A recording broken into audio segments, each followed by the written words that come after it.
Hello, তোমরা সবাই কেমন আছো? আজ দেখো নিরামিষ আমি সবজি বানাচ্ছি। নিরামিষ আমরা ঘ্যাট বলি, সেটাই বানাবো আর কি। ঘরে যেগুলো ছিল এগুলো দিয়ে বানাচ্ছি। সেরকম কোনো বড় সড়ো রেসিপি না, কিন্তু এটা আমি ঘরে বানাচ্ছি, সেটাই দিচ্ছি। আমি যেটা ঘরে বানাই সেটাই আমি দিই। আর এখানে দেখো ছোলার ডাল সিদ্ধ করে নিয়েছি, আর সবজিগুলো সব কেটে নিয়েছি। এখন কড়াইতে তেল দিয়ে শুকনো লঙ্কা ফোড়ন দিয়ে নিলাম। শুকনো লঙ্কা ফোড়ন দিয়ে এখন এর মধ্যে তেজপাতা দিয়ে দিচ্ছি। এখন কিন্তু অনেকটা রাত, কারণ আমি সারাদিন সময় পাই না। তো এখন দেখো এখানে আমি পাঁচফোড়ন দিয়ে দেবো। আদা দিয়ে দিয়েছি, এখন পাঁচফোড়নটা দিয়ে দিলাম।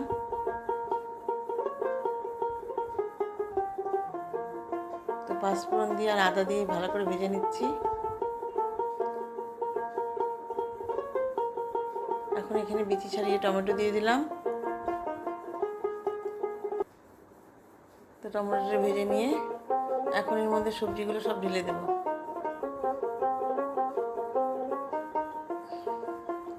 এই ঝিঙা, পটল, মিষ্টি কুমড়া, বেগুন, আলু, পুঁই ডাঁটা, কাঁঠালি বিচি, তো ঘরে যেগুলো ছিল সেগুলোই অল্প মিষ্টি, যে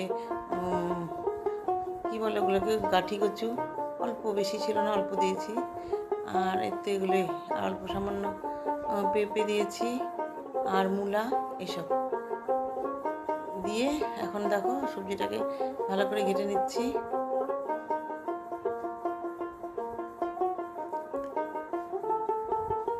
তো আজকে নিরামিষের দিন, সেই জন্য এটা বানালাম। আমরা ফ্রাইডেতে নিরামিষ খাই, তো সেটা। তো এখন এর মধ্যে দেখো লবণ দিয়ে দিলাম।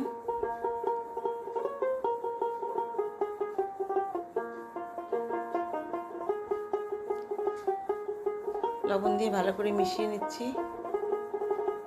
এখন একটু ঢেকে দিলাম। তো ঢাকনাটা উঠিয়ে এখন এর মধ্যে যে পুঁই শাকগুলো দিয়ে দিচ্ছি।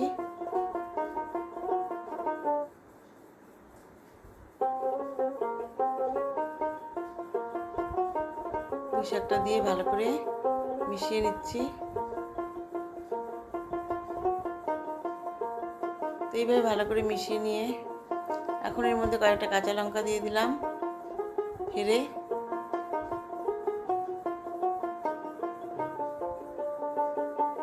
এখন এর মধ্যে সামান্য হলুদ দিয়ে দিচ্ছি, মানে পরিমাণ মতো দিলাম আর কি। দিয়ে আবার মিশিয়ে নিচ্ছি। আর এদিকে আমি এখানে ছোলার ডাল সিদ্ধ করে নিয়েছি, তো অল্প ছোলার ডাল এটার মধ্যে দিয়ে দেবো। আর এদিকে দেখো পনিরটা ভাজছি। তো পনিরের রেসিপিটা আমি দেবো না, এটা এমনি মানে বানাচ্ছি, যে সেটাই এখন মানে এদিকে দুটা উনানে আমি বসিয়েছি আর কি। তো পনিরটাকে ভেজে নিচ্ছি, আর এদিকে এই নিরামিষ তরকারিটা বানাচ্ছি। এইভাবে ভালো করে মিশিয়ে নিয়ে এখন এর মধ্যে যে ছোলার ডাল, মানে ঘরের জন্য বানাবো এখন ছোলার ডালটা, তো ওখান থেকে অল্প ছোলার ডাল এর মধ্যে দিয়ে দিলাম নিরামিষ তরকারির মধ্যে। ছোলার ডালটা দিলে খেতে ভালো লাগে। আবার ডালের বড়ি দিলেও টেস্ট হয়। তো বড়ি আমার ঘরে এখন নেই, সেই জন্য দিতে পারলাম না। তো এখন এর মধ্যে একটু জিরের গুঁড়ো দিয়ে দিলাম। জিরের গুঁড়োটা দিয়ে আবার ভালো করে মিশিয়ে নিয়ে এখন এর মধ্যে একটু মিষ্টি দিয়ে দিলাম, কারণ নিরামিষ সবজিতে মিষ্টি না দিলে ভালো লাগে না। তো একটু মিষ্টি দিয়ে আবার মিশিয়ে নিলাম, আর একটু ভালো করে মিশিয়ে নিচ্ছি। এইদিকে দেখো এই তরকারিটা বানাতে গিয়ে এদিকে আমার পনিরটা পুড়ে গেছে। তো এইভাবে ভালো করে মিশিয়ে নিয়ে এখন এর মধ্যে একটু ঘি দিয়ে দেবো।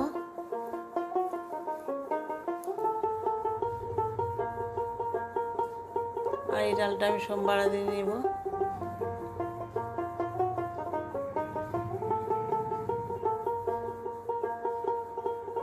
এই ডালটা আমার মেয়ের জন্য বানাচ্ছি, ছোলার ডালটা, কারণ আজকে নিরামিষের দিন, আর আমাদের জন্য মুগ ডাল বানাবো। তো এখন এর মধ্যে দেখো আমি ঘি দিয়ে দেবো। আর এই যে ছোলার ডালের জন্য আদা পেস্ট করে রেখেছি, কারণ মুখে আদা পড়লে আবার খাবে না, বহুত ঝামেলা। ওটা ডালে দিব আদার পেস্টটা। এখন এই যে নিরামিষ তরকারিটার মধ্যে একটু ঘি দিয়ে দিলাম। ঘি দিয়ে ভালো করে একটু মিশিয়ে নিচ্ছি। এভাবে মিশিয়ে নিয়ে এখন আমি তরকারিটাকে নামিয়ে নেব। তো এখন আমি সার্ভ করে দিলাম। তো বন্ধুরা, তোমাদের যদি ভালো লেগে থাকে তাহলে প্লিজ একটু কমেন্টস করে আমার পাশে আসবে। আর তোমরা তোমরা যেন সবাই ভালো থাকো, সুস্থ থাকো এই কামনা করছি। নমস্কার।